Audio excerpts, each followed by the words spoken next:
righteousness mo tinitingnan dyan. Righteousness ni Lord. Dahil tinanggap mo siya.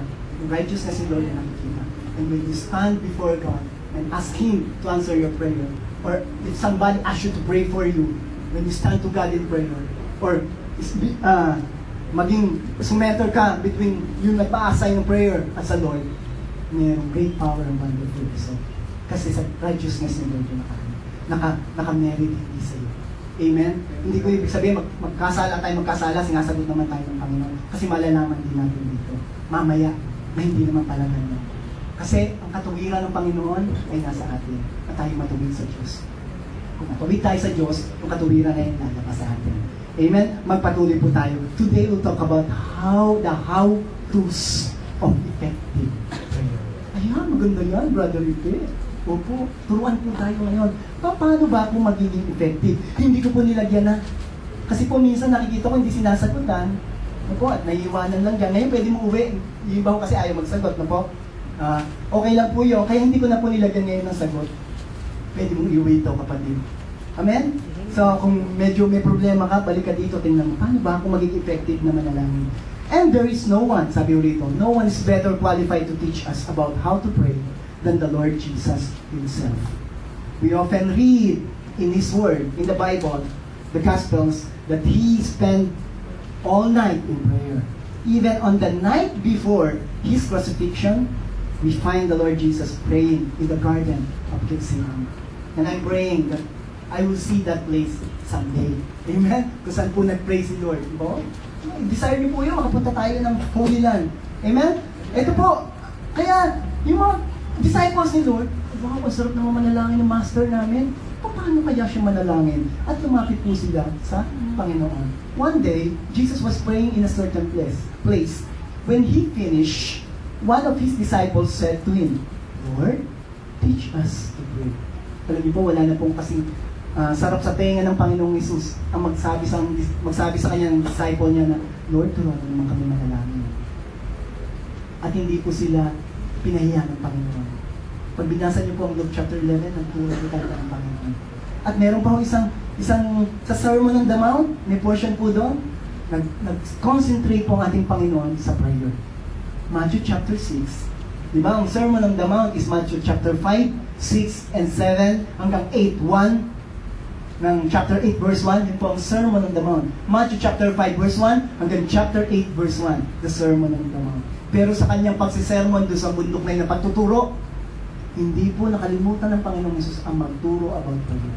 Matthew chapter 6, 5 verse 5 to 13. Yung mga ibang verses, ituturo po sa atin ni Kuya Marlon next week at ni Sister Lina sa susunod na week.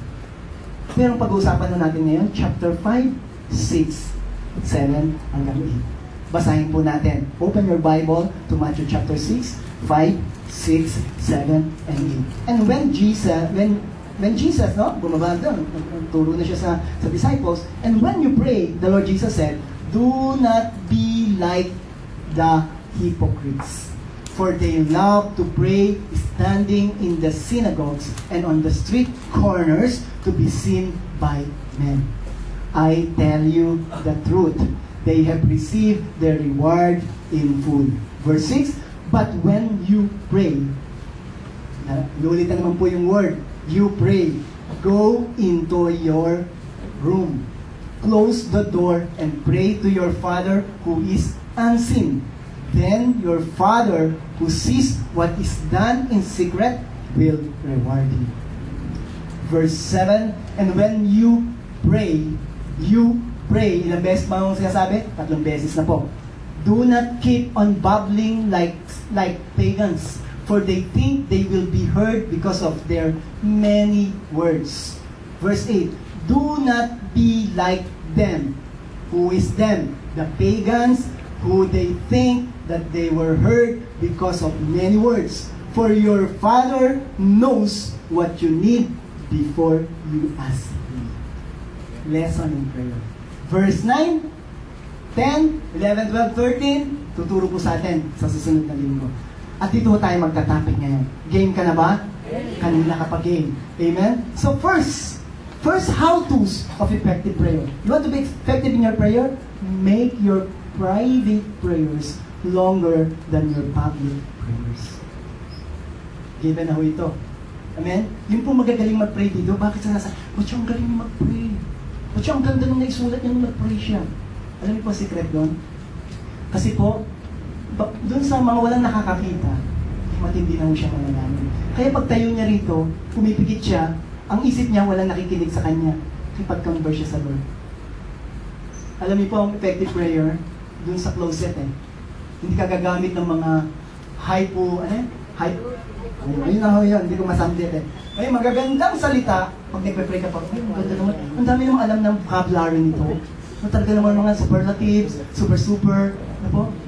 Hindi po yun alam po, ang magagaling manalangin, andun po sa closet. Yan po yan, boiler room. At pag lumabas siya rito nanalangin, kahit maiksi lang, may power. Ang sabi ni Lord, Matthew 6:6, may verse pa tayo? Yes. When you pray, lahat tayo nagpe-pray, amen? Amen? Go into your room, close the door, and pray to your Father. Baka naman wala nang magano rito. Nung pag sinabi si Sister Nina, ikaw ang opening prayer. Ako hindi, doon na lang ako sa closet magpe-pray. Hindi po naman yon. Kasi gusto kami ni Lord dito. Ang tinuturo lang sa atin dito, dapat yung prayer life mo, pag sa walang nakakita, ay higit pa dun sa may nakakakita. Kasi po, ang tinutulig sa rito yung mga nagpe-pray Di po ba? Mga nagpe-pray sa labas. Mga nakaganon. Di ba? Tapos nga, ganon, nakangiti pa. Di po ba? Eh, naapakan yung paa, biglang nag-iba yung mukha. Yung ano talaga, wala na. Ay, naapakan po yung paa, may kalyo pa. Po, may ingrown. Naapakan po nung bata. Nagpak. Nag-iiba ho, biglang nag-iiba yung mukha, nagiging incredible ho. Hindi naman po yun ang gusto natin. Amen? Kung nagpe-pray ka na ganito ka sa labas, ay dapat o kahit ano man ang ginagawa mo, saan ka man, ay ganito po talaga. Amen? Yun po effective prayer. But when you pray, go into your room. Ibig sabihin lang dito, alam ni Lord. Kilala ka ni Lord pag nagpe-pray ka. At ako'y nagpapasalamat sa mga tumatayo dito pag nagpe-pray. Kaya nadarama ho natin yung kapangyarihan ng Diyos. Brother Ipe, bakit nakasulat? Okay lang po yung nakasulat. Kasi ayaw niya makatulad kay Brother Ipe pag nagpe-pray. Natataranta, no? Amen? Hindi ko na kaya kasing makapagsulat ng prayer, kaya impromptu ako. Pero, gusto niya, kung gusto niya ganun, wala po tayong problema. Galing po sa puso niya. At pag binasa niya, panalangin po sa Panginoon niya. Huwag lang ho nahihiram ninyo at yun na ho yung panalangin niyo lagi. No? At siyam na araw niyo ipapanalangin yun. Yun po yung kakaiba. Amen? Kaya okay lang po sa atin, no, mag-pray na merong kodigo, okay lang po yun. Yun po yung ginawa niya para sa Panginoon. At nabe-bless po tayo sa mga nagpe-pray natin mga kapatid. Amen? Kayo rin ho, naka-inline, hindi lang po sila. Amen? Wala naman po malakpak. Sige, palakpakan natin. Praise God! Hallelujah! The prayer of the Christian are secret, but their effect cannot be hidden. Ang ganda po niyan. Hallelujah! Yung prayer mo na sikreto, kahit di mo na sabihin sa akin, Brother Ripe, pinagpe-pray kita. Alam ko, nararamdaman po namin Nararamdaman ko po yung prayers ninyo. Amen? Nararamdaman ko yung prayers ninyo pag pinagpe-pray niyo po kami. Alam niyo kasi, bakit ho yun? Yung yun din curse, yung mura, alam niyo po ba yun pag meron kayong nakat sa sasakyan? Alam niyo galit sa inyo dahil ramdam na ramdam niyo yung mura. Ay, ganun sa'yo? Di po ba?